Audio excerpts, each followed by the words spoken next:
trying to go through life being a good guy without a care, and it's just like, cool, now everybody's getting murdered and my dad's a jerk. And like, oh cool, I finally got a girlfriend and now I'm stabbed in a corn maze. I loved it.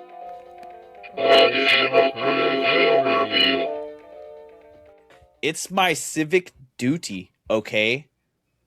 Look, okay, I know you haven't been back to our little paradise of additional crew in a while, but I'm about to give you a little refresher course, okay? The week of Halloween here is like a free-for-all. Welcome to Additional Crew, the spoiler-heavy review show where we choose whatever random film we want to talk about. This episode, we bring to you a small midwestern town is celebrating its 300th birthday with festivities including a Halloween dance and corn maze. The previous All Hallows Eve, Hadley Briggs survived a brutal attack by her ex-boyfriend, which put him in prison even. But now, a new series of slayings has started with the masked perpetrator making grisly decorations out of their victims' body parts. I am, of course, talking about Brittney Greer's 2024 film, Happy Halloween. I am happy to let you know that we had a lovely conversation with Brittney, and you guys will get to see that in the middle segment of this podcast. Wonderful conversationalist. Speaking of wonderful conversationalists, let me introduce our co-host. I'm Nick. Same as always, I'm just here. And with me is Adam, the VHS Goblin. Hello, how we doing? I think I speak for both of us when I say the grass allergies have landed in Eugene. And when that the grass happens, is greener here, right? And suddenly it's just like polluting our air, and everyone's gonna feel it. And for like the next like 3 months, we're all gonna be just walking around sniffling and red eyed. The air is just full of plant skeet. It is terrible. I think at this point, or like in 2 weeks from now, there's going to be more plant than oxygen in the sky, in the air. More plant than oxygen in the sky. So as you breathe, you're actually eating a salad. Right. Good. My voice will get deeper. Maybe I can start getting voice acting work. Dude, if I still smoked and I got these allergies, it'd be like fucking Stone Forsyth. I actually don't know what he sounds like, but he has that name, you know? Okay, so I'm going to move on because otherwise I'm going to get stuck here. So let's jump right into this film. So Happy Halloween, as we just discussed, is a horror movie. It did not come out in Halloween. It just came out 2024. It officially is on all streaming services as of April of 2026. And it's part of our 31 Days of Halloween horror movie review collection that we're trying to do. So if we can get 31 movies named Halloween of some sort, we can then set up a 31 Days of Halloween. But also, it is a movie that takes place in and around Halloween. The spirit of Halloween is pervasive throughout. And the decorations, the city, everything plays a little bit of a role in this movie. Yeah, they do like a 7-day Halloween festival in that town. So like if you imagine like what Halloween Town was, the Disney movie, but then like you add blood, gore effects, and that's really different than that, I suppose. There's no real monsters in this except for the serial killer. I'm really like reaching. The real Halloween Town in Oregon is more like this, but the movie is not. And if that helps you out, crowd, I'm happy to hear that because that is likely not so relevant here. What this movie is it's a slasher flick, and as such, it has a story that introduces you to a handful of characters. It gives you reasons to like some and reasons to dislike others, and then it says, can you figure out which one of these guys is the killer? Think movies like Scream, I Know What You Did Last Summer, Urban Legend. Just that. Lots of motive, lots of established motives, lots of outbursts. They definitely set up a few people. You get your misdirections, your red herrings that make you go, it's definitely that guy. And then, is it? Who knows? We are a spoiler-heavy podcast, so you will know in a second. That's a great way to work that in there. Hey. So our group of high school, I was going to call them heroes, but they're not really heroes. They're just people that exist within this movie. Our group of high schoolers consists I believe they call them students in this country. Thank you. Appreciate that. You're welcome. I couldn't remember. I'm like high schoolers, High school type people, high school entities. miscreants that aren't adults.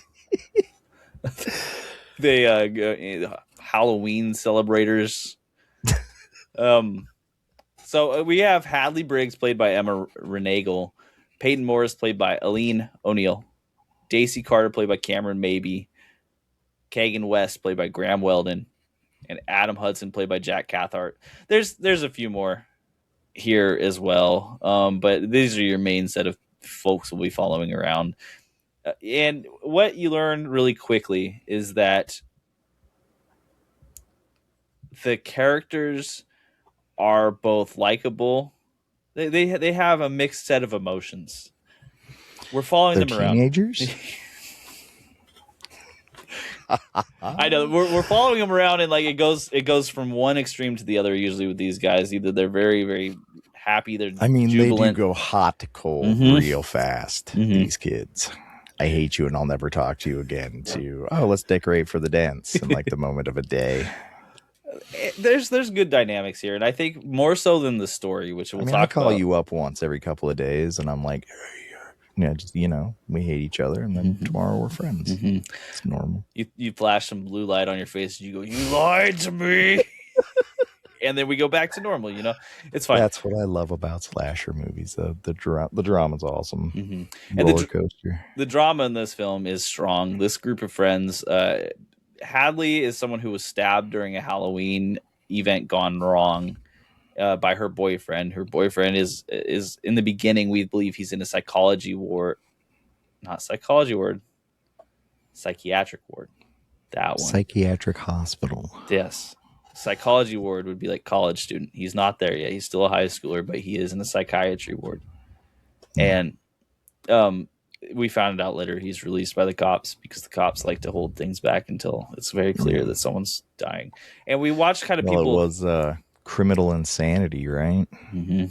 She's like, he stabbed me. He must be insane. Right. Which, he looked pretty insane. Let's be honest about it. He did. Dude he had was not having a good time emotionally. No. So what we have is we have a bunch of high schoolers who die one by one, while the town around them still wants to throw the high school dance because they have tradition. And we talked with Brittney. You'll hear our interview a little bit later with Brittney, but she did point out the fact that the town holding on to tradition is the main driver in this film as far as what the city believes. They don't want to let go of tradition no matter what. And from that viewpoint, it is interesting. It's like a crisis situation versus tradition. And tradition kind of wins because there's so much investment in it. So that part of the story is interesting, but the rest of it plays like a standard slasher. We just are trying to figure out who's killing who. And as they die one by one, no one really reacts in the way you would if your best friend died, because you can't. Otherwise, the movie would grind to a halt every single time someone died. Everybody would go into lockdown emergency mode until it was taken care of. Generally, when people around you start getting murdered, there's an emergency lockdown situation that happens. But if you do that in a slasher film, then, the cops are pretty lackadaisical in this town. We'll say that, but it is a small town vibe, so maybe they're just not, because she only got, didn't they? Anyways, they definitely did not. The severity of the situation was undershadowed, let's say.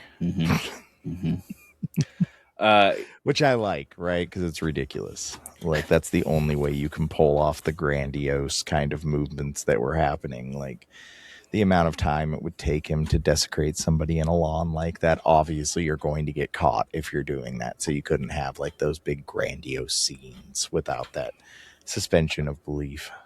Yeah, and that is, I think, one of the better parts of the characters that are like followed in the stories. We get to see the killer kind of get really, really into what he's doing, because every single kill, he's basically putting his victims into some sort of Halloween decoration. Like he has separate masks for all of them, and he puts it on their face, and he carves something into them, or he carves something off of them and includes it into a decoration of some sort. And you get to watch him do a lot of these things, maybe not from point A to point Z, but like from some mixture between there. And you do get a feel that this person is just insane and just really wrapped up in Halloween. And so this comes across really well. So I think that with this film, the story itself maybe isn't as important as the characters. And the characters that really are going to matter for the story are going to be Hadley and the killer.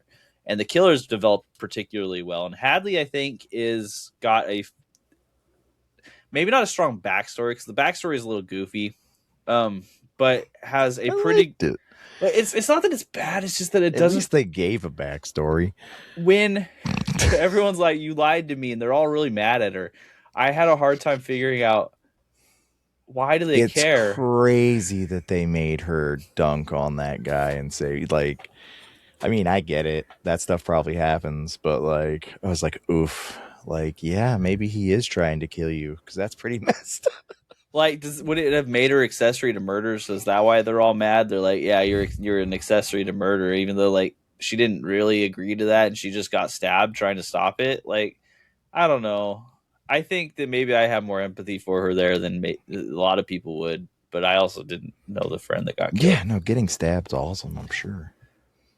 Accidental or not, but that person was obviously out of control, right? Mm-hmm. So protect yourself. But so the story in this, ultimately, it ends up being the person who you would have guessed in the beginning was the person who is the killer, because it's the person who's the most manic by far, is the most into Halloween, is also the biggest jerk in the whole entire film.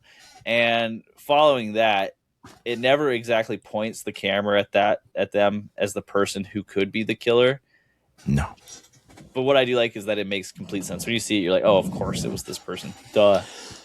Hiding in plain sight. Mm-hmm. Like, I didn't finger that guy till towards the end, though. Like, I just didn't. The only issue I would say they had is that a lot of these characters were different sizes and different heights. So when the killer came out, you kind of knew it wasn't like the main person they were paying as it. Graham is huge. Yeah, Graham. He is a tall individual. He plays Kagan in this film. There you go. Kagan is just, he's a giant, right? Like, so I don't know how tall he is, but like he looks like he plays football, and they say he plays football. So it tracks. He's much bigger than everybody else in this film. And so that was the big issue for me with the story, is that like his demeanor and his physique would have shown through. I don't know how much black you can have to make someone look like 6 inches shorter than they are. But then, it really kind of, with his explosions of anger and stuff, sometimes you're like, maybe he's like that. Like, I don't know. There was a moment in the movie I was like, really? Him? No, totally. Like when I think every time he walked up to the group of friends and he was in a good mood, he kind of skipped. So I kind of really liked this wild energy from him, because it always felt like he was on the edge of unhinged, regardless of if he was happy or if he was angry. Like he was right on the edge. I think that's a problem with just being a nice person in general. It's like people are like, that's not possible. You can't be that. You're happy to see your friends and you're going to go talk to them about normal friend stuff? Nuh-uh. Mm-mm. Nope, not in my circle of friends, you don't. There was also the phone was used as a major player in this film, because the texts were coming through and they were vaguely tracking who the texts were from and where they went. Definitely an homage to Scream in that regard. Not with the phone calls, but with the texts. And it was an interesting way to make sure that everyone knew that someone had been killed. Like, and you also knew they were, and you didn't have to get the school too involved. But because every time we saw the teachers involved, it was kind of a mixture of emotions. Their actual school teacher, who was in the room with them, Mr. Roberts, who was played with Chris Gregg, he was I couldn't tell if it was a joke a lot of the times when he was talking. And and it could have been played off that way, because that's how, like when he's like, at least no one died this time, or he's like, or he's like, hey, you better get in there before I show you my meat, and you're like, okay, it's a good joke. It is a good joke. I just didn't know if that was the intended response sometimes. That's what I like about movies like this, though, is like, I think it's funny for a different reason, and it's hilarious. But So So yes, I think it's the second way that you're speaking of. I think it's irony, Mhm. right? Like, and I agree, and for that reason, I'm going to give it a lot of a pass. Like with the story, I'm not going to dig too deep in it here. What you got was a slasher that allowed for some scenes to show up and for some interesting use of gore or shock value, and it all eventually led to a corn maze slash Halloween dance slash really cool. surprisingly coherent script. Mm-hmm. Like, Yeah, no, there was really, it didn't completely fall apart at any time. You could really follow along from point A to point Z, and like the time jumps weren't like overly distracting. We've seen this in a lot of films we've reviewed, is that time jumps can be confusing. This one they weren't. So there's not something at to be all. said for that 100%. Yeah, I think the only part of the story in particular that I didn't track very well was the boyfriend coming back.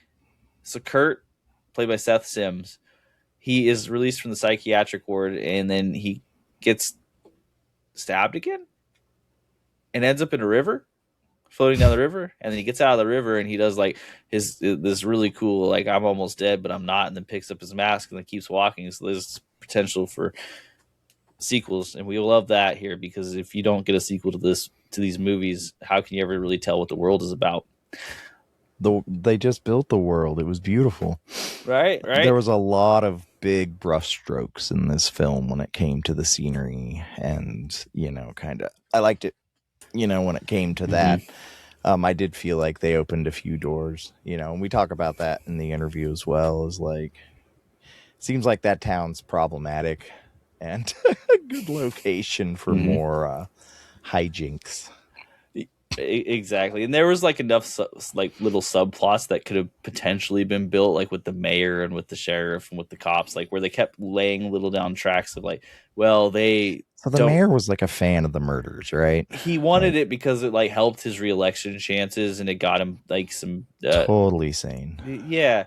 And that's an interesting subplot because that allows for the town to be used in the future, or for us to get like an idea of what's going on in this town. And I don't think it was necessarily underused as much as it just wasn't. Make Kagan the killer next. Could you imagine trying to stop that guy?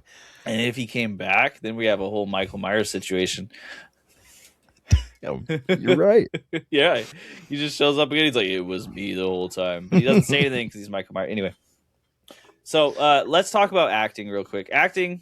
I'm going to go ahead and start off here with saying this was a low budget film made with a bunch of friends. So like, it's not that I don't want that to sound like I'm saying it's bad, but it's also expectations are a little bit different here than they are anywhere else. So if you've heard me talk pretty harshly about acting in the past, that's still true.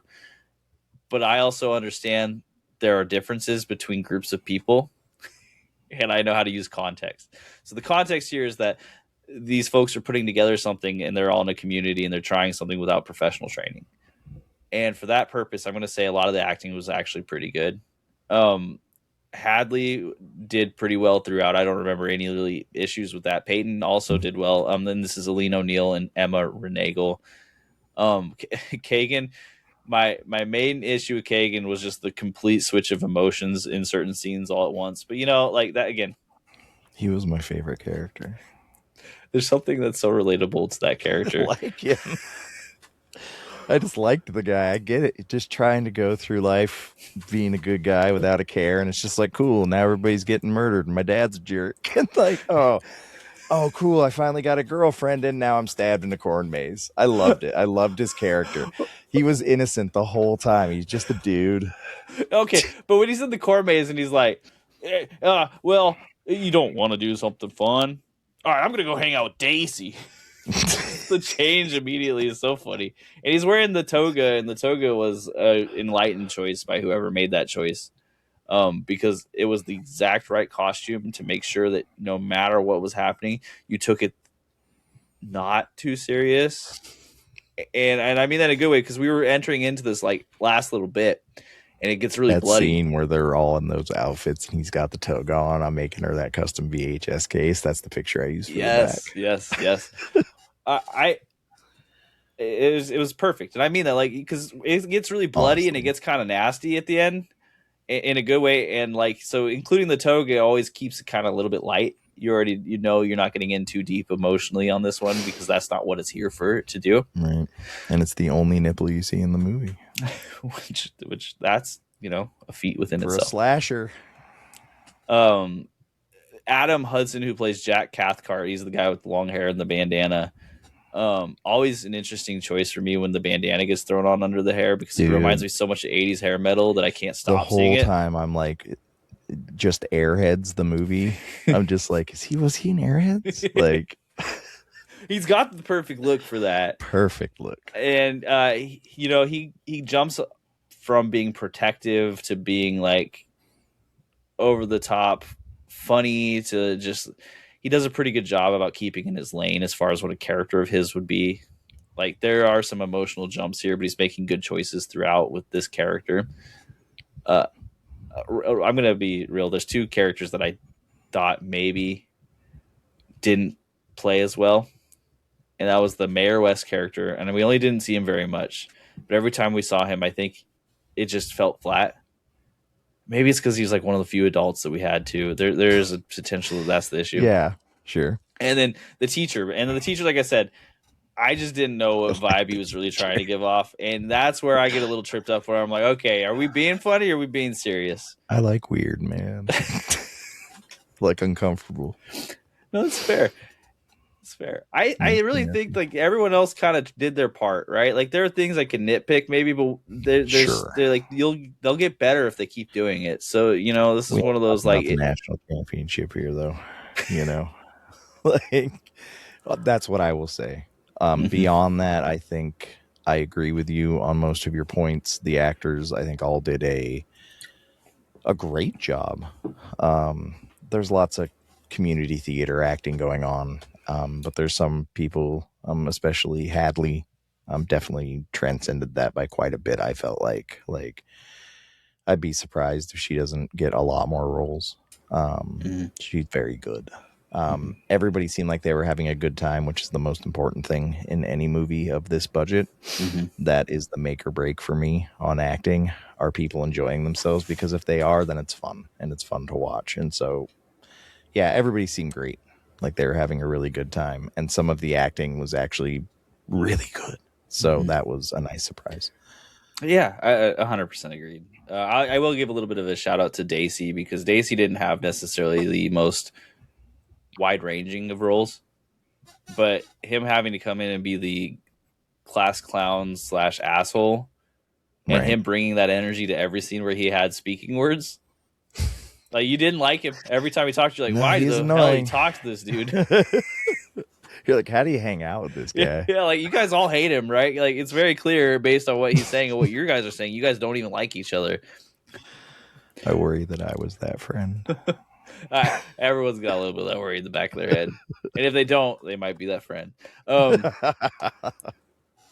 And then Kurt, we didn't see Kurt a lot, but every time he did, he kind of channeled this like it was like a Joker energy to me. So I think that might have been what they were going for. Like, he seemed like he was ready to be the villain. Yeah, he definitely enjoyed it. I enjoyed his acting a lot too. I thought that his facial expressions and the way he held himself was actually quite good. Yeah. And there's something to be said. That final scene in particular, where he's getting out of the river. This might be a post-credit scene. I can't remember if it happened before or after the credits. But when he's getting out of the river and he's hurt and he's bloody and he's like clearly got malice in his heart. It's over the top. It's very on the nose, and yet it's exactly what you need it to be for that scene. Yeah. Is there anything else you want to say about the acting here? Well, for this budget of movie, it was kind of refreshing. The quality of the everything was kind of refreshing. Like I was interested the whole time and I watched. I mean, that's pretty much all extra I'll add. I don't, obviously I'm not going to. I did realize I forgot to talk about the two mothers in this movie. I'm going to bring them up just real quick. So the Jennifer Buttell, who plays the Principal Morris, that is Peyton's mom in this film. She's got such a striking look that casting her was a great choice, because she kind of just looks scary. So every time she said something, it was menacing. And then when she finally decides to like be kind of understanding, her eyes immediately lift. So I think there's a lot of good eye acting from her. Yeah, she's genuinely off-putting. Like, Mm-hmm. not off-putting. She's intimidating. Mm-hmm. Mm-hmm. Like, I felt like I was in trouble. Every single time, yeah. So she had good physical presence. Yeah, absolutely. And Yes. then Terry Austin, who played Hadley's mom, Nita. Regardless of acting, this is like she just looks so much like Tina Fey, or no, Molly Shannon. Molly Shannon. Yes. That it was hard for me not to see it and read kind of like a more comedic role into the mom position in this movie, which was When the movie started, I was like, you're a pretty severe mom. Like, mm-hmm. this is pretty hardcore. And then about halfway through the movie, I'm like, you're not parenting nearly hard enough. It was like a really good switch too, because like as Yeah. soon as she's just like, oh, you got a boyfriend, all right, whatever you want You to do, can do walk whatever, to anything. school. Somebody got murdered yesterday, but whatever. And honestly, like I think that vibe fits the movie. Your uncle knows your ex is out who you lied about, but we're not going to tell you. We don't want to worry you with things that can absolutely change the outcome of your day. Don't worry about it. and I think that vibe just fit the movie so well that I'm like, if we could get everyone into this vibe here and like almost like pull the switch midway through, this would be great. And so she fits into that. Maybe not everyone does, but she fits into that, and it works, because if she had continued being severe mom but with like letting some things go, I don't think it would play right. So I appreciated her acting. So I just wanted to throw that out there. Okay, so we'll move on to the next portion.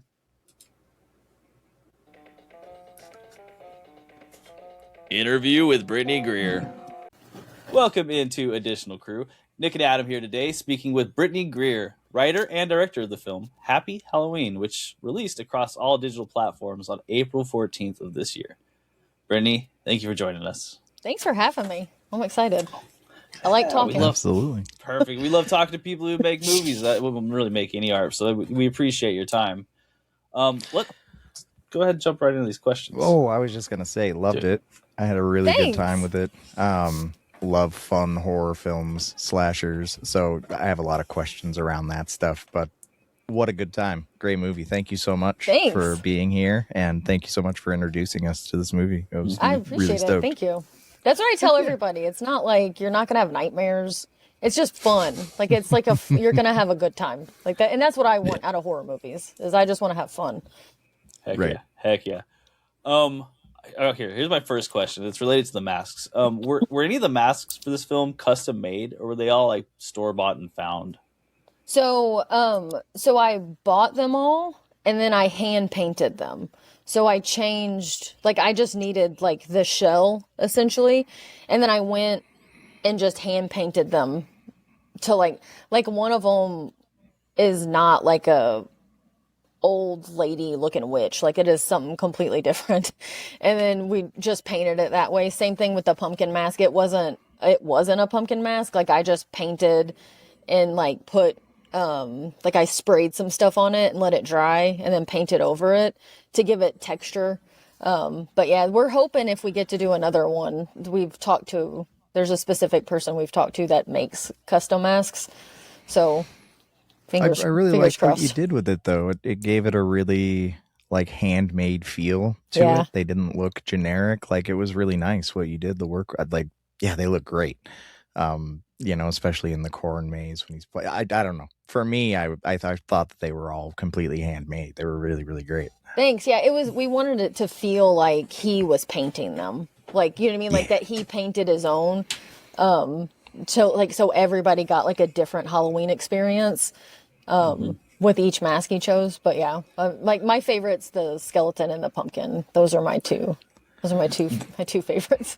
There's one shot, guy. And I can't remember exactly which mask it was, but when he's holding the heart and he got that close up on him, he got it's just such a neat shot, and that mask in that scene looks so cool. That's kind of like, I have to know a little bit more about these. Do you have any like fun stories related to the mask, like any odd things that happen with the mask? Yeah, so I've got two. So the pumpkin mask, we shot it out pretty early in the movie, and it's like, we're not going to use it again. So I was like, I'm going to have everybody sign it. So I had everybody signing the mask and stuff like that. And I've got a friend that's putting it in resin and stuff. And I'm like, please don't ruin it. Like, please don't mess it up. Because it's like the only one I have. And then later on, the stinger at the end of the movie, that wasn't planned. Just as we were shooting, we decided to do that. And so I had to, and I have a bunch of Halloween stuff, so I just had to take another mask and paint another mask so we could have another mask at the end, because the other one was literally just chock full of signatures. And then the skeleton mask, there's a scene in the corn maze where the amazing Emma, who plays Hadley, elbows the figure. Well, that's me because independent filmmaking. So if someone can't be there and it's just you and the DP, it's like, obviously David, who is also fantastic, he has to shoot the movie. So I put on the mask. I was running sound that night. And then so when we flip it to see the figure, I put on all the stuff. I had the get up on and I told her, I was like, I can't act, just really clock me. She's like, are you sure? I was like, yeah, just I'm like, you're going to be fine. Like, I'm so much bigger than she is. I'm like, yeah, you're going to be fine. Clock me one. And so, but it's like a twofer. So she's like, all right. And so she hits me once and the mask is too big for my face. And so it slid. And then when she cracks me again, it's just straight elbow into the side of my face. And there was supposed to be a little bit more to that scene. And I just like clocked off to the side. And then I've got a picture, and because, you have to black out your eyes. And I have a picture and the mask's on top of my head and there's like blood like right at my eyebrow. And we're pretty sure I was concussed, but it was like real or fake blood. Like, you're right. Nobody knows. Our practical effects are this good. Yeah. Right? Yeah. They give us concussions. Oh yeah. And like, again, she felt horrible. And I was like, hey, no, I'm like, David, how are we looking? Like, did it look okay? Because as long as it looked good, I was like, I'm fine with it. But I don't know. I wasn't even thinking that it was like, she's going to move it. And it just clocked straight right in my temple. Dang. Well, sometimes some of the best scenes come out of things like that, right? I think so. Nobody don't have to act when you get clocked for right. real. Yeah, because I was like, I can't act like stunned. Like, just go ahead and crack Did you get me. a piece of the stunt budget for that? No. I was kidding. Yeah. No. I like I said, everybody wore like 10 different hats, and it was like, nah. Right. Like, it's like, what are we doing for this? It's like, Brittney will do it. Like, don't worry. Then this is a question that I wanted to ask them. We're looking, so the masks, definitely everybody was having their own experience, and we saw that through the decorations, let's call them, that he was making out of his victims. Like, going through those, what was the mentality of, like, were they specific for the person, or was it more thematic? Or so let's say, when the head's cut off and it's placed with the pumpkins, or like any of the days that we're looking at with what I guess it's like a sacrifice.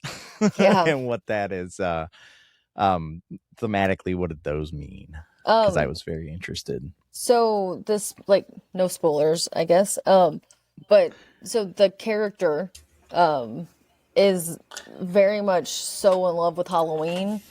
Like, to him, it was more about the drama behind it and the dramatic effect of each person being turned into their very own Halloween, like, display. Like, so to him, he was just displaying these people to be like, remember how great it used to be? Like, because people used to come for these decorations. And in his mind, it was like, how can we make that happen again? It's like, well, I'll just make them real. And so right. I don't think necessarily picked specific masks for specific people. It was just more of the, what can I do from, like, again, it's one of my favorite lines is when he says, I have a flair for the dramatic. Like, yeah. And so it's like, it's very much, he was just like, what can I do that's the most dramatic thing? And it's like, oh, I can just kill people and, like, just literally leave a different passion mask. in the heat of the moment, right? Like, yes. The way he's conducting himself is almost like a conductor at an orchestra, you know. And he putting thinks the he's very pieces- clever, like, right? Like, he Yeah. thinks he's so clever to be like, this is what people want in the town, you know? And it's just that, I don't know, like, just him saying, like, he has a flair for the dramatic. It's like, you think? Like, Right. what are we doing right now? Speaking of flair for the dramatic, one of the questions I have is also about decorations. I think this is the last one about decorations. But there's a scene with, like, I don't know how many pumpkins in front of this house that are all lit up. And I always notice this when you ever have a scene where there's a lot of candles. I have to ask, one, do you know how many pumpkins there were at the scene? And I can describe the scene. We usually do spoiler heavy podcasts. So, like, two, do you know how long it took to light all those pumpkins? I'm always just curious. There's the scene with the stoner boyfriend. Yeah, at the pumpkin house. Yeah. It's actually, we just call it the pumpkin house. That makes house sense. is just a house down the street from where I live. And they do that every year. No And way. it's different. Yeah, it's different every year. And they add pumpkins and skeletons every year. In my mind, so I wrote the script like years and years and years ago, like a decade or so or more, probably now that it's been filmed. But so before it was made, it was like a decade's worth of on and off writing. And the town I moved into, somebody was like, hey, you love Halloween, you should go on Main Street. And like, and when I saw it, I was like, in my head, I'm like, this is how I saw the whole town. But not having any money, you can't make everybody do that. And when we shot a proof of concept, like, I literally ran into the guy at my work and just started talking to him. And I was like, hey, could we film like some of a proof of concept? Like, it's a Halloween movie, blah, blah, blah, blah, blah. He said, sure. And then when we decided, okay, now we're moving forward, we're going to make the feature, again, asked him, he's so nice. And he was like, yeah, sure. Like, whatever, come on out. I think it normally takes them about a month to get it all out. And I don't remember if it was between 500 or 600. Like, it's an extreme amount. And then, like, some of them, like, the week of Halloween, some of them are real. Like, they'll be like up the walkway, they'll be real, but everything else is fake. And then it's like around the backside too. Like, we just didn't film back there, but they have it like all the way around the house. So each angle of the house has something. It's in my head, that's how their entire town is supposed to be, is that house. It really showed too. When I saw that house, like, oh my gosh, the amount of work that went into that scene, like, that's insanity in the best way possible. Yeah, it's beautiful. It. It's a beautiful place. And the guy was super nice and let us come back because we did like that daytime shot. And I was like, I want her walking past like during the day, like, so there's like a connection. And again, it was just like, hey, could we? He's like, I don't care. Like, he's like, sure. He's like, go for it. Well, obviously, you both love Halloween very, very much. Yes, I do. Yeah, there's a skeleton behind me, and you can't see. There's pumpkins. I have pumpkins up all year round. Just like, right. Yeah, me too. Yeah, same thing. I don't know. I love the colors and the pumpkins and the costumes, and reminds me of being a kid. I really like it. And the cheesy horror, you know. Yeah. So there's a theme throughout it, and I don't want to call the cops, I call them here inept. But obviously the cops are, not doing a great job at their job. No. Was it that obviously the killer was talented at what he did, but I was wondering if there was any sort of because it seemed like he moved in and out of the shadows, and was there a supernatural element to it at all? Or there isn't, but I think with every slasher movie, I think you have to put, I don't know if you watch Talkville, but I love Smallville, and they talk about putting on your suspenders of disbelief all the time. And so I think that's something with every slasher movie, that there has to be a little bit of that, to where it's like, that's what's scary about them, right? Is like, they shouldn't be able to be right behind you all of a sudden. It's like, they shouldn't be able to fade into like the black of, you know what I mean, of the night. Like, they shouldn't be able to fade into that. They shouldn't be able to take a crack to the face and be up and running. So it's like, I feel like that's just kind of almost, I guess, like kind of like a trope with horror movies, that they all feel like they're kind of supernatural, even though, like, Ghostface and like these guys aren't. Like they're very much human, but they have that supernatural feel to them.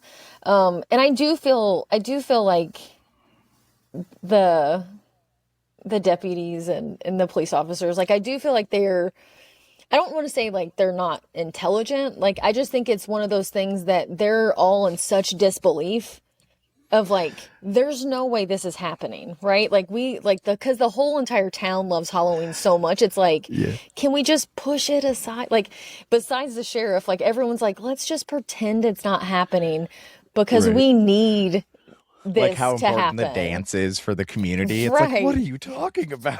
I wouldn't have went. Like real person wouldn't have went. Like I would have just been like, I'm staying home. Right. Like, yep. I makes get no it. sense. No. And I love movies like this because a few times during the movies I was just calling people out like verbally into my room. I'm like, what are you doing? Which is like, that's bad how decisions. You know you're having fun. Yeah. Every time Mickey, who plays our sheriff, again, love him. He's been in a lot of the stuff we've done. But there's a scene when him and Emma are in the car and he's like, I'll protect you, you know, like I'll keep you safe. Every time I'm like, don't listen. I'm like, he's lying. Like every time, like anytime we've ever watched it, like during the editing process, like I'm always like, he's such a liar. Like, don't listen. I'm like, you're going to be in a lot of trouble in a few hours. Like, it's going to be bad. I started losing it when mom's like, oh no, walk to school. What are you doing? No. Yeah, she's like, it's okay. Don't worry about it. Don't worry. It's only 2 dead bodies. Yeah. Don't worry about Once it. we get to 3 and 4, house arrest. But right now, yeah, go ahead. Oh, I The love it. hothead, you want to walk with the hothead that's like a potential killer? Don't worry about it. He seems like a nice guy. He's a great guy. I have questions. Since we're speaking more about just the general like way some of these slasher films work, I actually wanted to know what's your favorite slasher franchise? Scream. Scream. Okay. And Yeah, what's your hands favorite down. slasher movie? Scream. Yeah, fair. Hands down. I did yeah. notice it I with mean, the homage with the texts. Yep. And that reminded me a lot of the initial, like the original phone calls Yep. from the Scream movie. It gave me the same sort of like, oh no, vibes. Yeah. It was great. And I love slashers are my favorite. Like I have like, I mean, I could give you like 20 honorable mentions, but as far as like a franchise is concerned, like what I watch and rewatch the most is Scream. Like I love like Ghostface. Like, I mean, like it's a real Top tier. dude. Yeah, it's a real dude. Like he just does that with his voice. But like, I don't know. It would be so much fun to write for Ghostface because it's just he gets to say the craziest same thing with Freddy Krueger, right? But his is usually like more crude. Where Ghostface's is more violent. But I mean, he said, I don't know, like he says some of like stuff where you just like like literally laugh out loud. Like it's like, these are horrible things. And then like, I don't know, like in Scream 4, like when he's like, she's on the cutting room floor and like, it's literally a dead body. Like he's like, literally she's on the floor. Like he's like, pay attention, you know? And him talking in 5, because I don't like elevated horror. And when she's talking about in 5 how she loves like the Babadook and all this stuff, and he's like, oh, fancy pantsy. Like and he's kind of making fun of her because she's making fun of slashers. It's like he's top tier. Like I love it. Yeah. Favorite franchise, favorite villain, like next to the Joker. Slashers and horrors, my addiction behind me. I have more VHS slashers and horror than I know what to do with. But Scream, you know, one of the last ones ever on VHS. So that's a big one for me to have. So remember the variant covers? I was just about to say, do you have a variant? My friend's got I got have the some Drew variants. Barrymore. Do you? He's got. I want to say he has Drew Barrymore and Gail. Like he has Courtney Cox, I think. Oh, Okay. I'll have to ask him, but yeah, he sent. Those are awesome, He though. sent me a picture, and I was like, "Shut up!" It's like, get out of here, man. I'm like, I've got Scream 3 on VHS. I'm like, but I don't have. I don't have. It's like right back there. Like it's I behind love me. that. But yeah, like I was like, "Shut up!" Like, get out of here. And he's awesome though. He like we go to the Scream premieres. Like I go with him and his family, and we dress up. Like we dress up like Ghostface and Oh, take that's pictures sick. with Love people. that. Yeah, Yeah. it's pretty fun.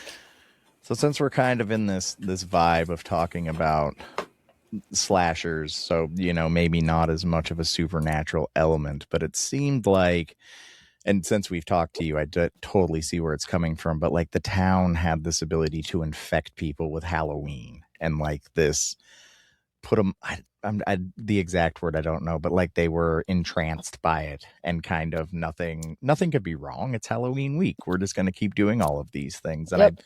when I was watching that, I thought to myself, like, were you using that as like a vehicle for maybe a future movie or a franchise where around this town that just has this vibe where Halloween, because it felt like the town was like a character in itself.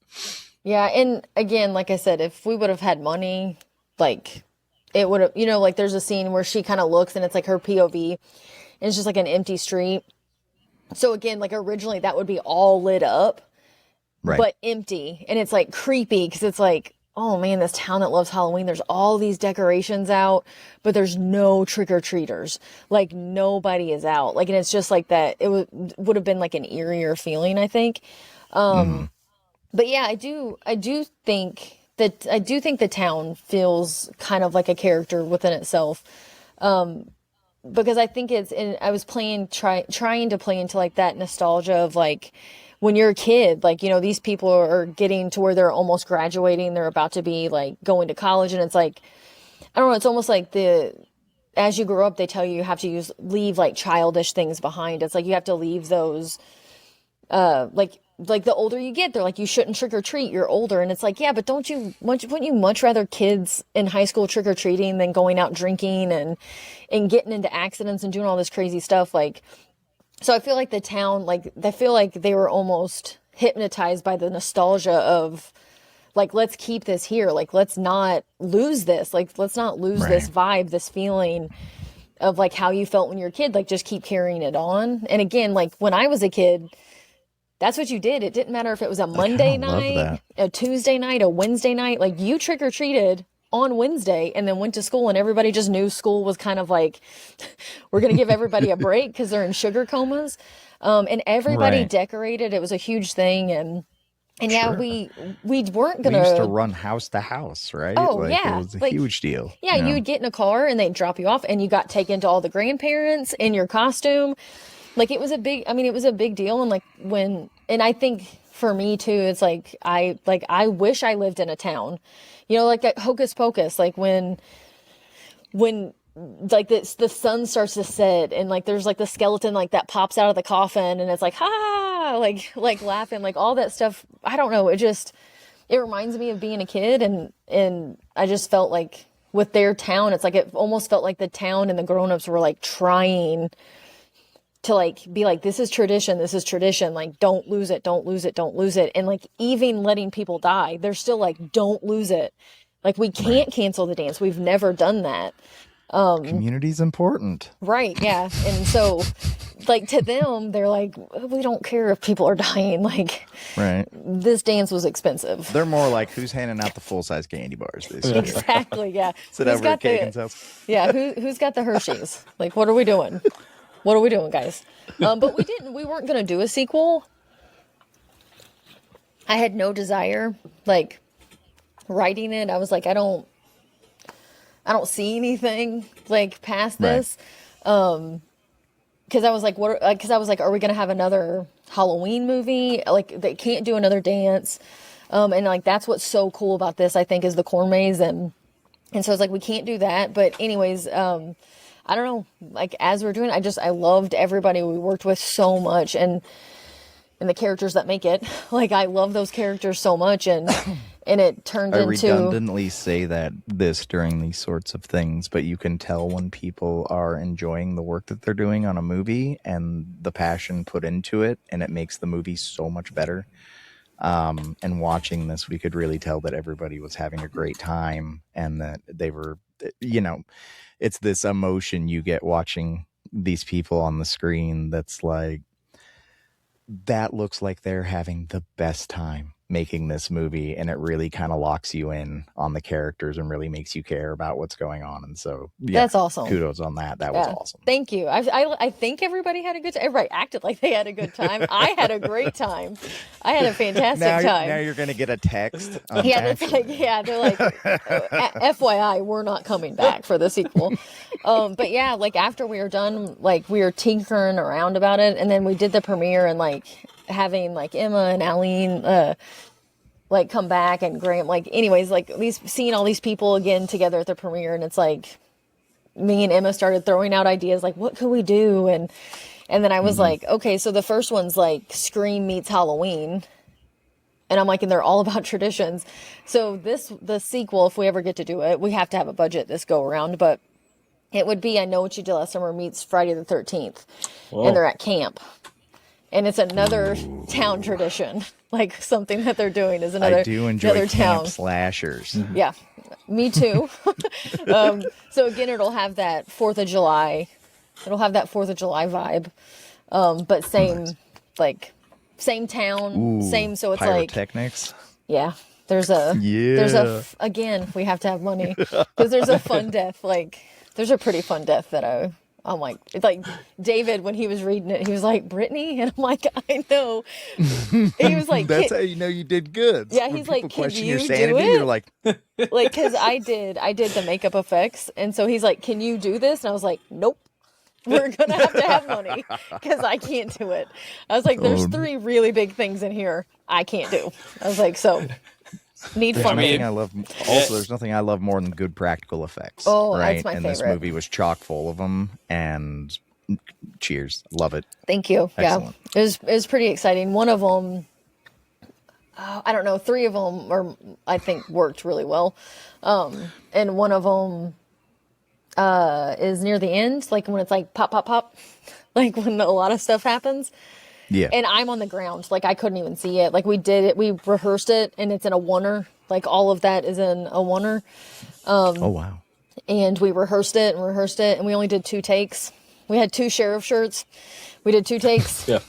And I'm on the ground, and we have, like, a tube with a ball, like, running up the actor's arm. And I'm on the ground, like, pumping. And like, I love that. Yeah. And then I'm like, David, you call it. And I'm like on the ground, just like pumping. Like, I don't know if it's working. I don't know if it's working because I can't see anything because I got to stay out of the shot because he's moving with the gimbal. And then he yells cut. And David's like, oh my God. And I'm like, did it work? Like, I'm on the ground. Like, did we get it? And he's like, I think we got it. Let's do one for safety, but we got it. And I think he used the first take. So it's, again, that's just fun stuff. Like, you just get that, like, like nobody knows if it's gonna work, and when it does, it's like high fives and like gets everybody pumped. Right, like old Savini style. I'm gonna spray blood through a pump at you. Yes, please. Yep. Yeah. 100%. Like, let's do it. Like right in the face. I had a question for you about something that we see a couple times in the film, mostly in Hadley's room. There's an Eldritch USA zine, I think it is, and a poster that are all signed. So I went ahead and like looked up Eldritch USA, so I wasn't just completely. And it seems like it's a film that a lot of the folks were in beforehand. How was that part of this crew beforehand? Like, did you get attached to that, or how did you guys all come together? So we're all friends. Or I say that again, I'll get a text like, Brittney, that's friends is a strong word. That's strong. No, they're getting mad right now. They're like, stop. I guarantee you, they're like, stop downing yourself. Like, that's the text I'll get. It's like, don't down yourself. So sorry for downing myself. But so we did a proof of concept first, like before trying to raise some money. And then our buddy Ryan got funding for Eldridge. So Eldridge was supposed to shoot, and then COVID happened. So it got pushed, and one of the actresses they had couldn't do it because she had moved off or something. And so they got Aline, who plays Peyton, also fantastic. Like, I love all of our actors so much. But so they were in it, and like we've worked, like David, who shot Happy Halloween, he shot Eldridge, and I helped. I was supposed to just like help David, and then he needed help with makeup, so I helped with makeup like near the end. But yeah, so we're just, I mean, this our friends. Like we have a very like I don't want to say small, but it's a pretty close knit like filming community, and especially with indie films, you you want to make sure it's people that you like, it's people you can get along with, because it's 12, 14-hour days. You're doing weird stuff. It's hot, it's cold. Like you're asking people to do crazy stuff and for like either little to no money. So you definitely want it to be people that you like and that you get along with. And I mean, we did self tapes and stuff like that. Like I think there's only a few people that are in it that didn't do a self tape. Like, I mean, Aline and Mickey and Chris, we brought over from the proof of concept, because it's like Mickey was always my sheriff. Aline was always my Peyton. We tinkered about having her play Hadley at one point because we were having kind of some issues like finding a Hadley.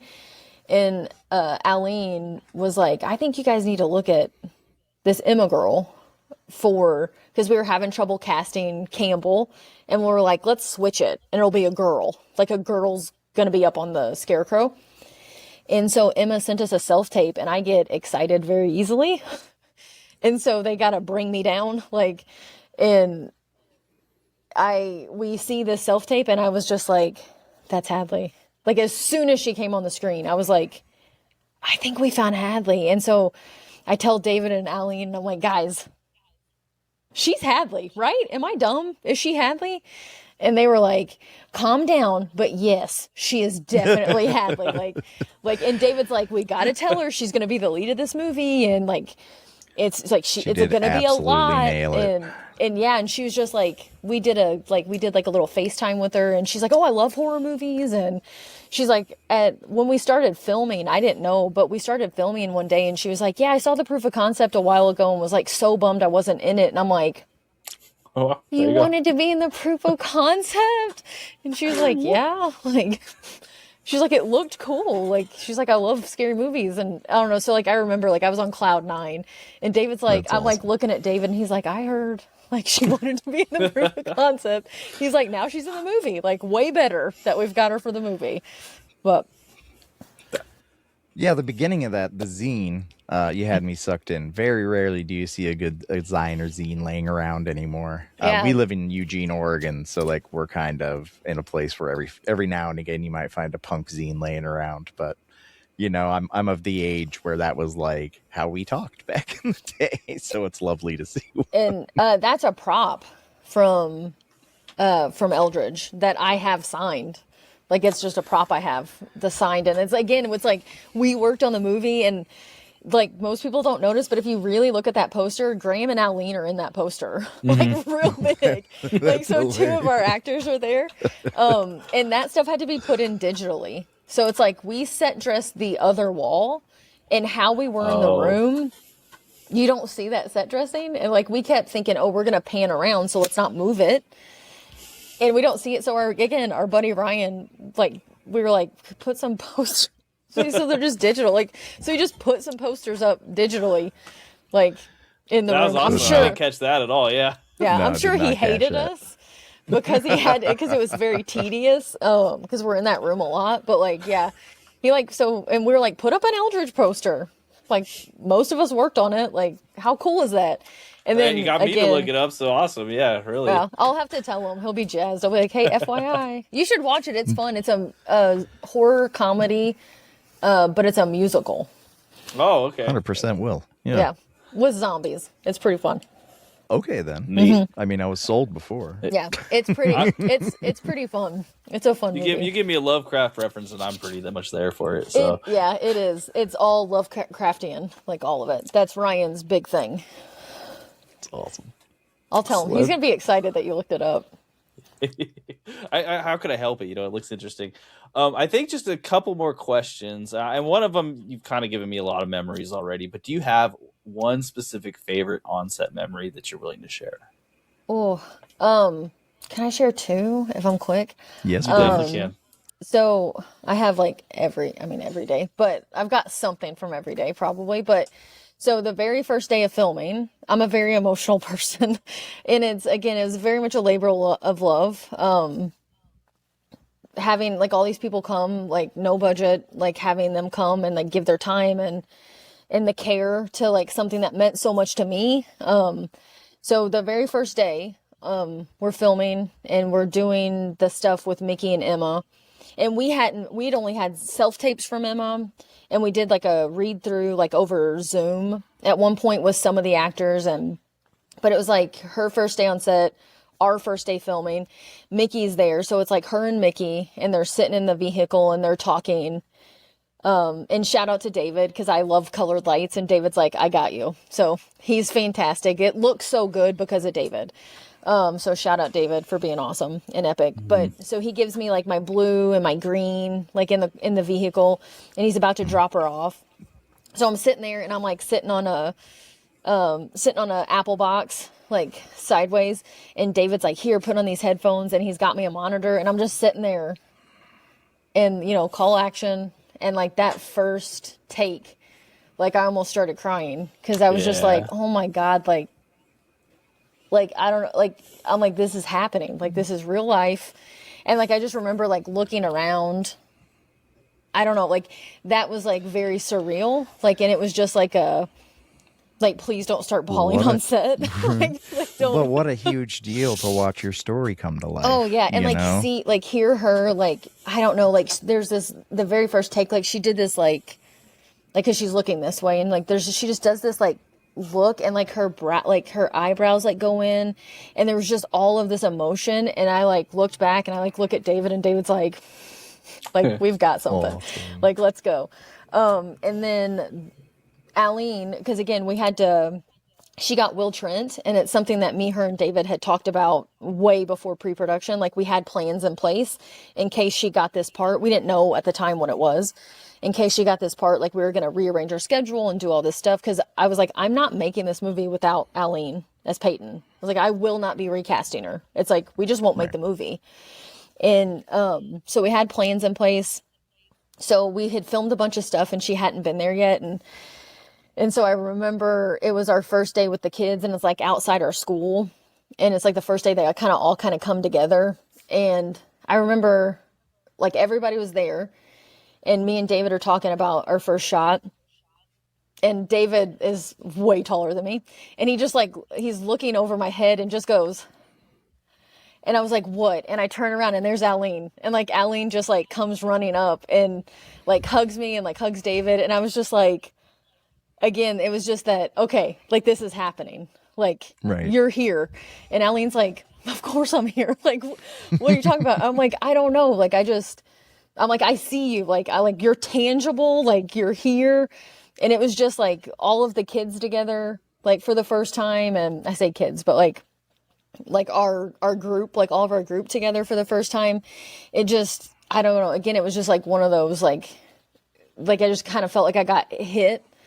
Like it's like happening. Like, this is real stuff. Like, it's like the power of actualizations hitting you all at once. Yes, like, here we are. Yeah. And we had a scene that we weren't going to film because I cut it from the script and nobody had read it. But so the scene where we see the party and we see Kurt and like we see what actually happens to her. Originally that was in the script, and I took it out. Like, somebody told me it was too much, and they were like, just cut it out. And then we were filming, and Emma came to me one day and was like, hey, like, I think we need to see that. Like, I think we need to see what happened. And I said, hey, we cut it like originally. And the next day, David was like, hey, I know it's not in the script, but I think we need to see what happens to her at that party.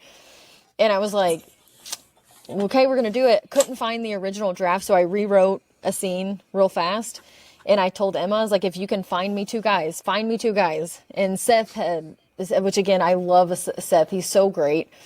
So much fun on set. And he's just such again, he just has natural ability. Like, there's just something about him when you see him on screen and when he starts speaking. But again, he had self-taped, and it just didn't work out with who we had already cast. And so he was like, I want to be in it. And I remember that day just being so fun because it didn't feel as pressure because it wasn't planned to be in it. And so it just felt less pressure. And it was like me and David and a sound guy. and our friend Curtis was there helping us, who had been helping doing sound and doing pictures and stuff like that. And I don't know, like these two guys just came in and like we painted up Seth's face, and we got to do some like fun stuff, and like Emma got to like show you who she was before like this horrible thing happened, and she had like her nails done and like her makeup different and her hair different. And so yeah, I don't know, like it was just another one of those like, this is just fun, and it didn't feel pressure heavy, I guess, because it wasn't and it worked there so well, right? Yeah, and it did. It turned out like, because like we were like, oh, let's do it this way or this way. And I remember at one point, David sent me like an edit or whatever. And he was like, hey, dude, like it worked. Like, because we were like, it was really troubling to watch. Yeah, it's hard. Like, it's hard to do certain things, you know? Because it's like how you have to shoot it. Like you have to shoot it just right. Like just a certain way. And yeah, like, I don't know. Like he sent me like It was really unnerving. Yeah, right? It worked. Yeah. Emma constantly, which is awesome. Yeah. Right? Emma constantly says, this would go through my body. Like, cause the knife we had, like she was like standing there. She's like, how did I survive? Cause this would go straight through. And we're like, like it's fine. They got you to the hospital real quick. Like you're fine. You got a neat scar from it. We're good. We're good. Yeah, you're okay. Like, don't worry about it. Don't worry about it. Well, Brittney, we really appreciate you being here. We appreciate the conversation. It was awesome. Thank you for making art in this world. You know, this art is what makes everything better. So, like, we appreciate it a lot. Real quick, I want to ask, do you have anything you're plugging for the future? I mean, we have a buddy that's finishing up a project called Aging Predators. Like, that's more of a drama. David shot it, and I got to help on it. Again, tight community, around here. And so like, hopefully that'll be coming out soon, and hopefully we can get funding. We've got 3 other scripts that we want to do, one of them being a sequel to Happy Halloween. So I want to get the band back together. Like, it feels like camp, like literally. Right. Well, I hope that you do a lot more work in the space. I thought this was fantastic. I've had a great time talking to you tonight. This has been wonderful. I appreciate it. Thank you guys. Fun. Yeah, absolutely. We again, we appreciate everyone making art. Thank you for joining us, Brittney. If you're staying here, listen for the rest of the review. Otherwise, stay tuned, guys. Welcome back, and I hope you enjoyed that interview as much as we did. I will have you know, listeners, that interview went for at least twice as long as what you heard, because after I hit stop, we had a whole secondary conversation about other stuff. Brittney, if you're listening to this right now, thank you so much for giving us that interview. You're awesome. We look forward to seeing anything you do in the future. Keep it up. Keep going. Keep pushing. You know, I have a feeling we might even collab in the future again. Brittney is definitely a person who just loves horror movies, and that's why they're here. You know, you gotta love that passion. And speaking of loving that passion, let's talk about cinematography, creativity. So this is an area of this film where I think there's a lot of really good things happening.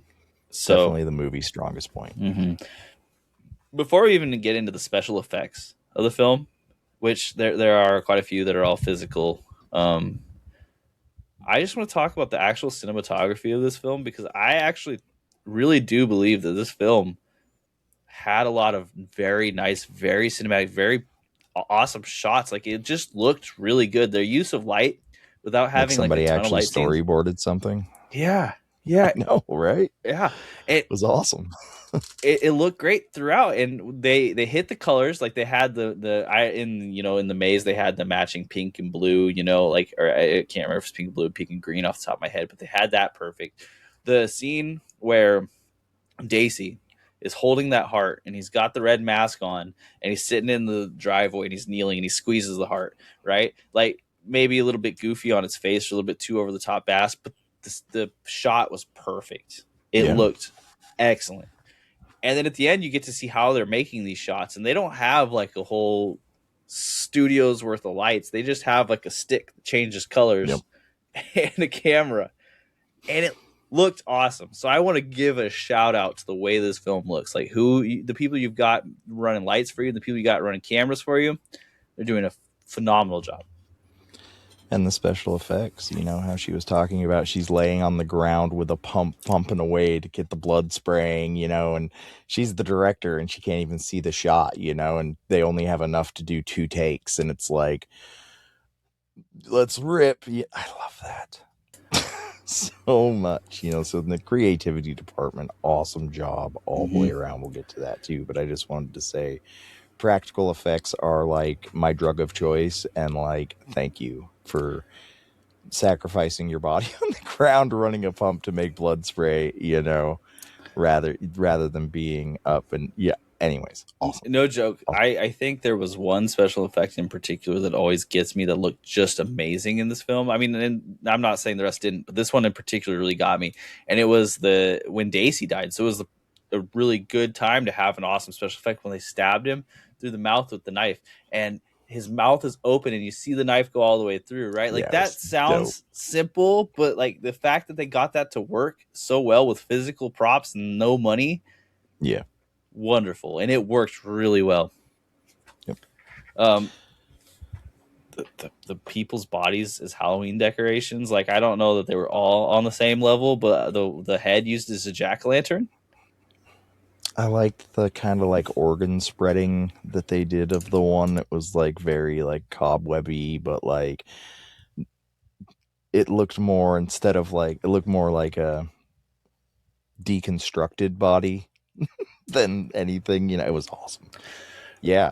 Somebody had a really good time doing that. No joke. And like, okay, so you take like the knife that went through the chest, right? The when Hadley gets stabbed and you see the knife all the way in the chest.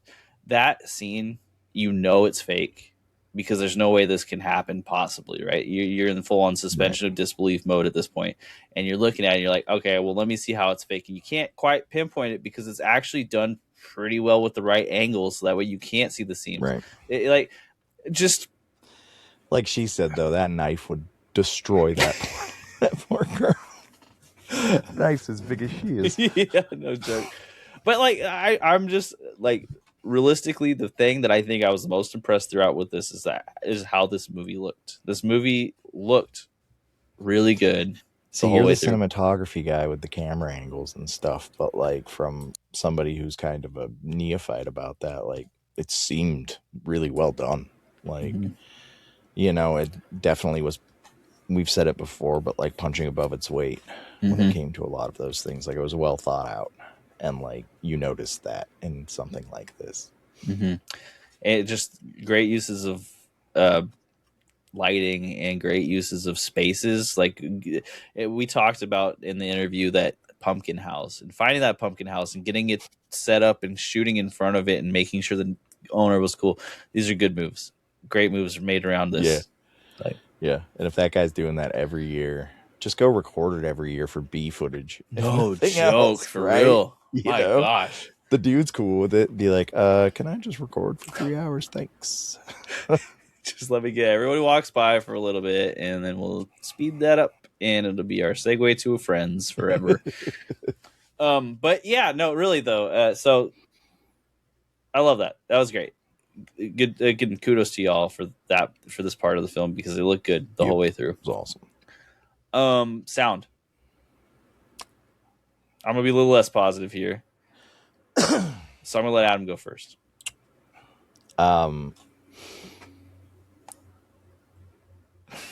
I just dropped this on him, so the pause here is him looking at me like... I was like, the whole thing I had in my head was going to be a rebuttal to you, right?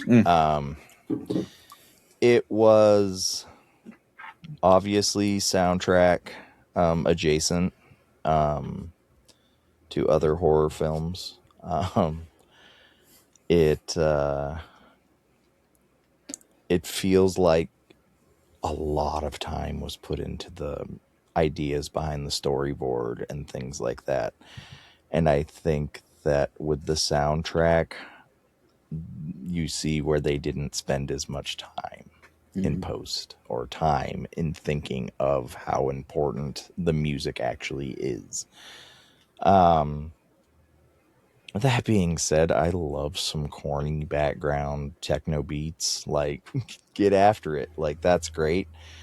I love that kind of like I said earlier, tangerine dreamy style of like music. But I can't necessarily argue with anything Nick's about to say.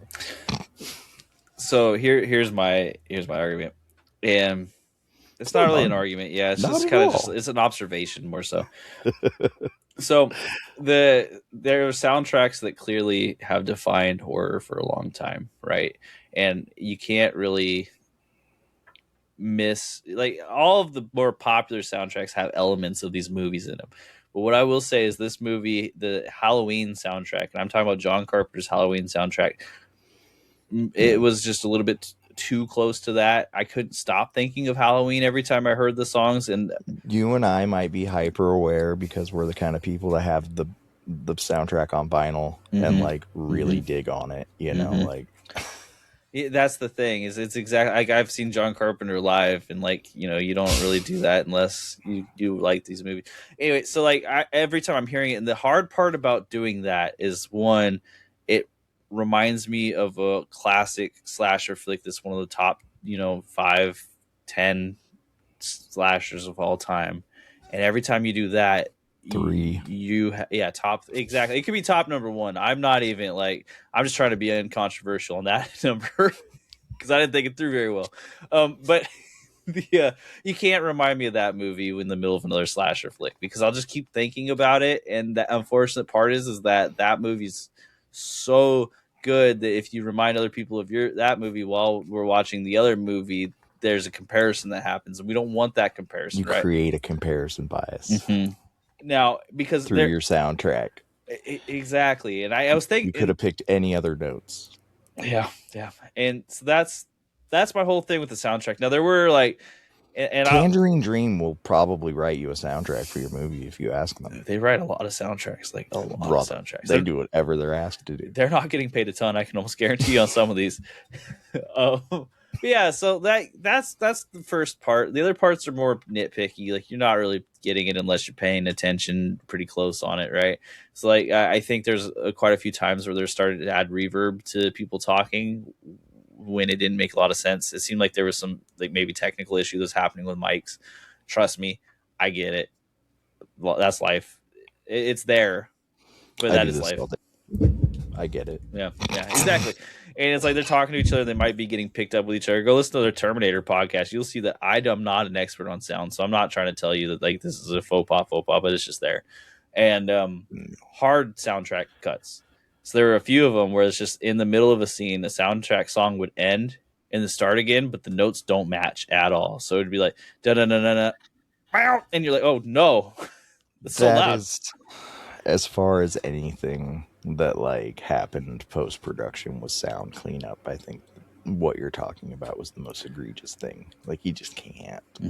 If you love what you're doing and you got it to this point, like, don't let that happen. Yeah, you just got to spend that extra however long. And believe me, sound sucks. Like, I know it sucks to edit. If you're not in that world, like, it is. We're a big fan of you, Brittney, but we have to dunk on you just a little bit here.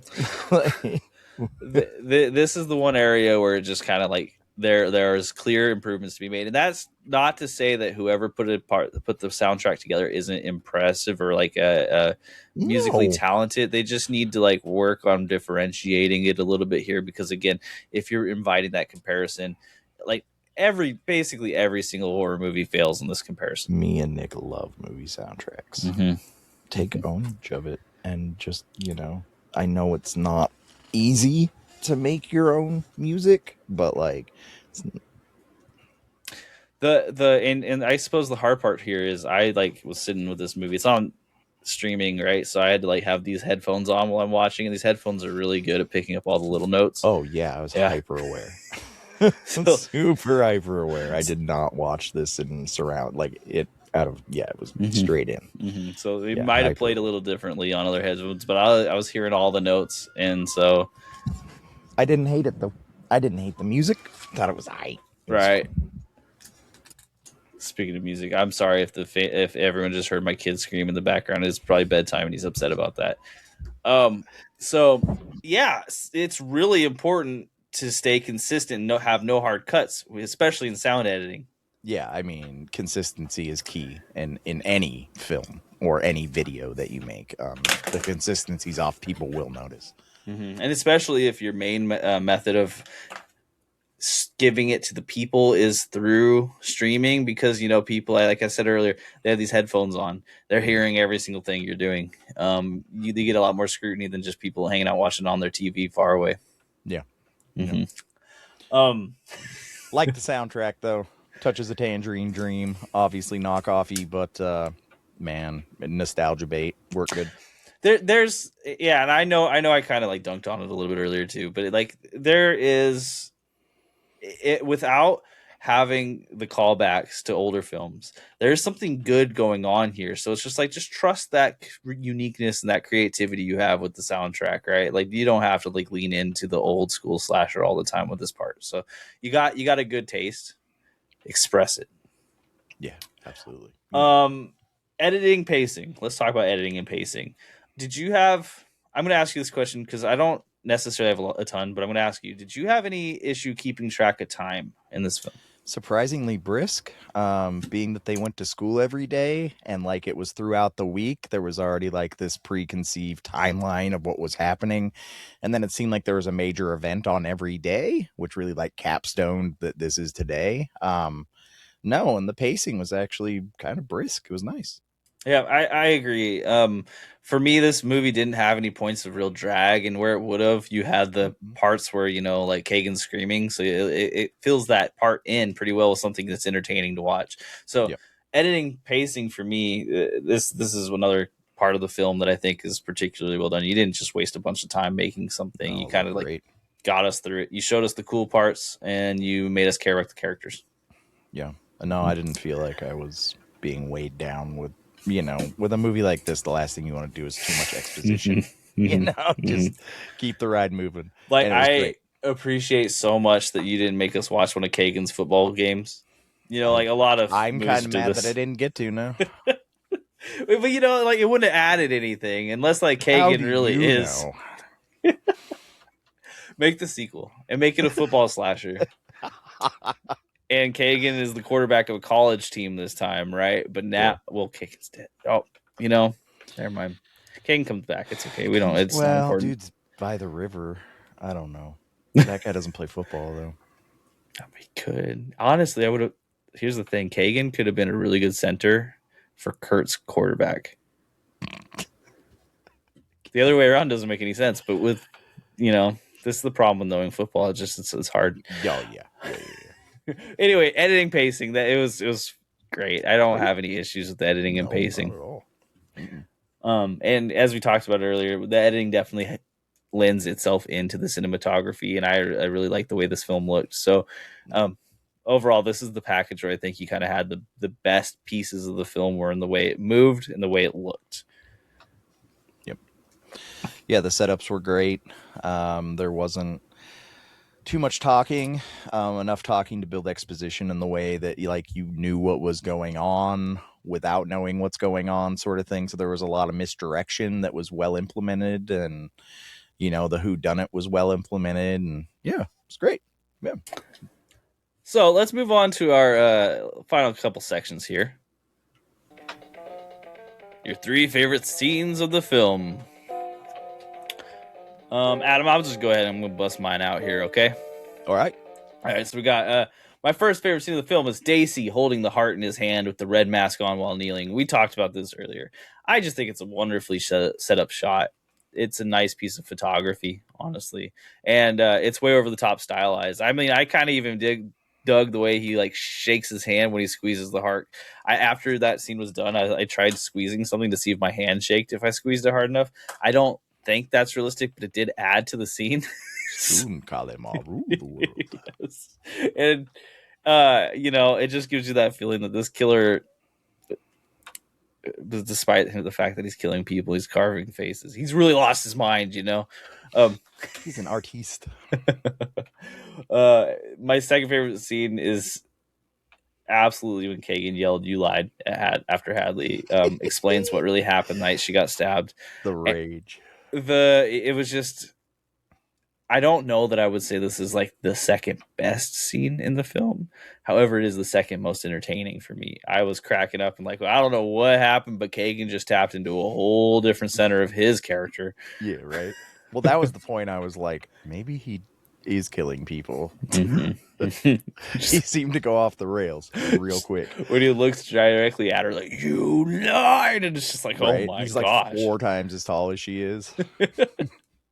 Yeah, just no, because none of those friends could stop him. Like they could all pile on his back, and he'd just be like, go, and they'd fly off. Yeah, there would be no stopping him. And then my third favorite scene is just, this is a little bit cheating, but any of the ones shot in front of the pumpkin house. The pumpkin house is cool, and it was shot really well. What a find! What a seriously cool thing to have access to. Like if you have that, this is one of those things where I kind of think, and I've talked a lot about this in last pods, I'm a sucker for on location shots, and that's basically an on location shot for this movie. That you just happen to be lucky enough to live in, like, to film in the town with that location in it. Right. Great use of resources. Awesome shot. I loved it. It looked amazing. Like I'll remember that in this movie over anything else, I think, at the end of the day. So yeah, pretty epic. Yeah, really cool for sure. Impressive amount of work that went into it, and when you're on a budget, it's great that somebody else does it. Yeah, someone else spent the 8 hours lighting every one of those candles or turning on the bottom. Yeah, I love that. For me, I would say, as far as favorite scenes go, I like uncomfortable moments in film. So I very much liked the kind of, I'm glad that they did it, the cut scene where she gets stabbed, so you kind of get the mentality of the ex-boyfriend that was supposedly locked up. There was a maniacal aspect to him that really made that scene unsettling for me, and like I actually felt for the safety of the people, because boy do I hate bullying and I don't like stuff like that. So like it really put me in like a defensive. Yeah, awesome. That was a great acting job.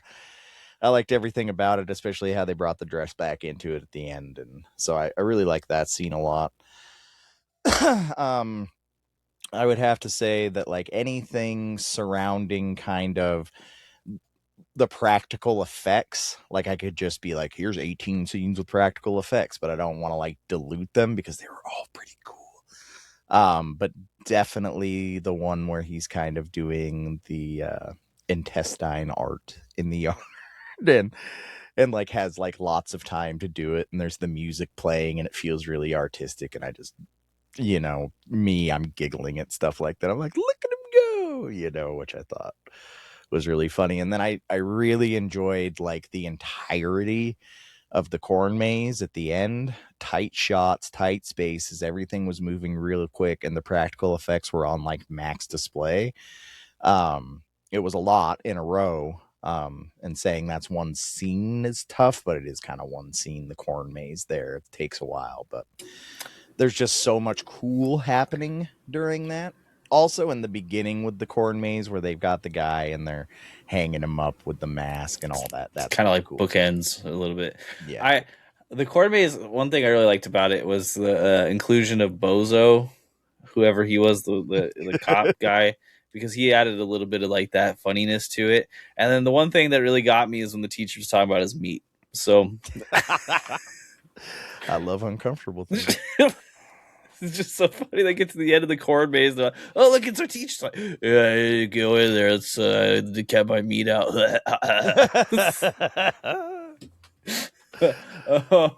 Yeah.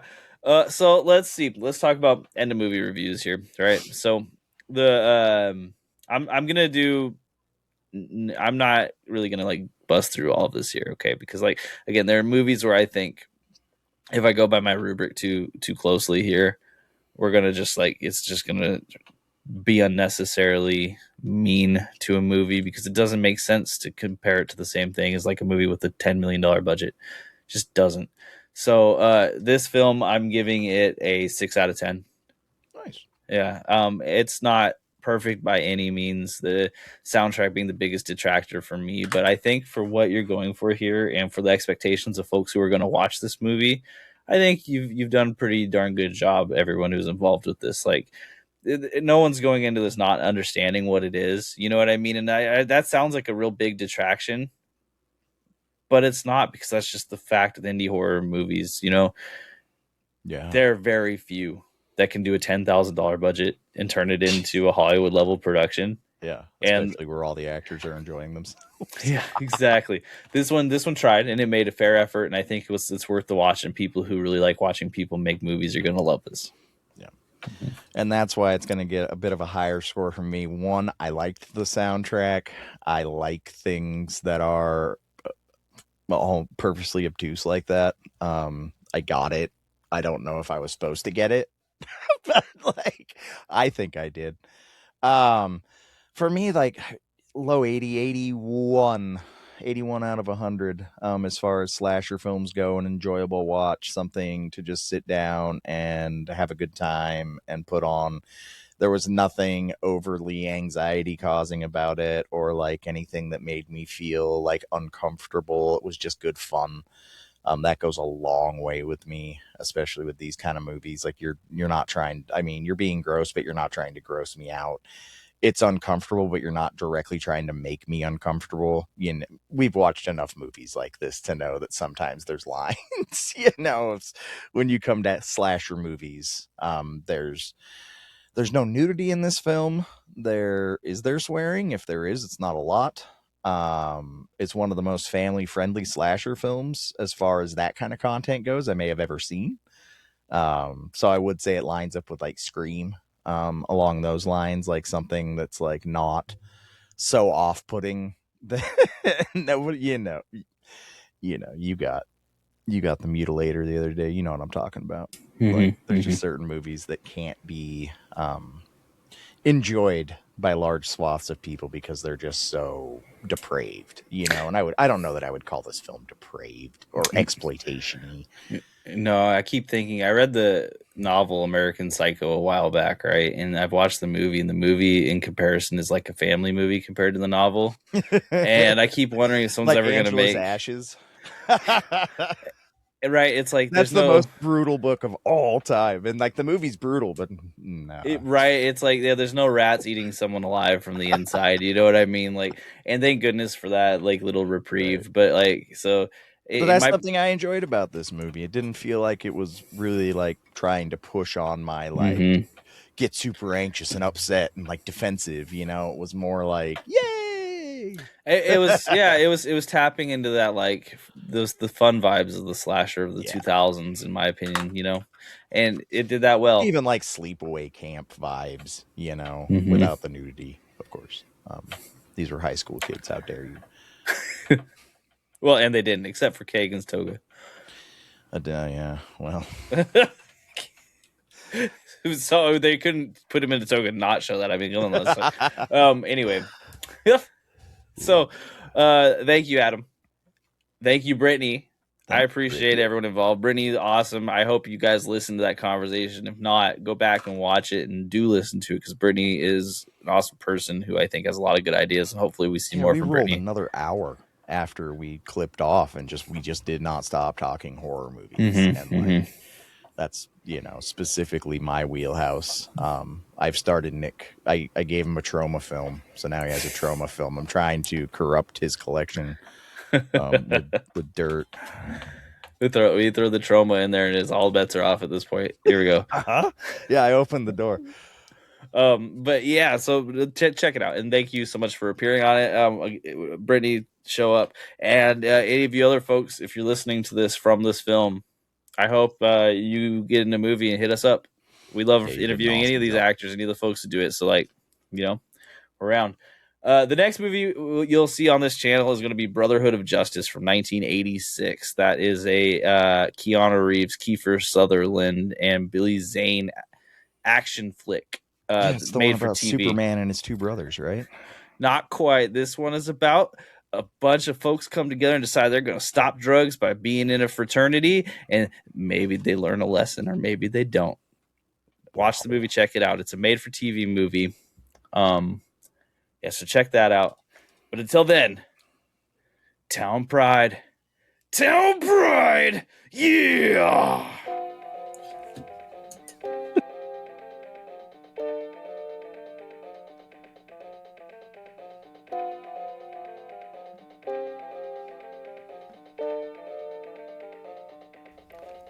Conversational Crew.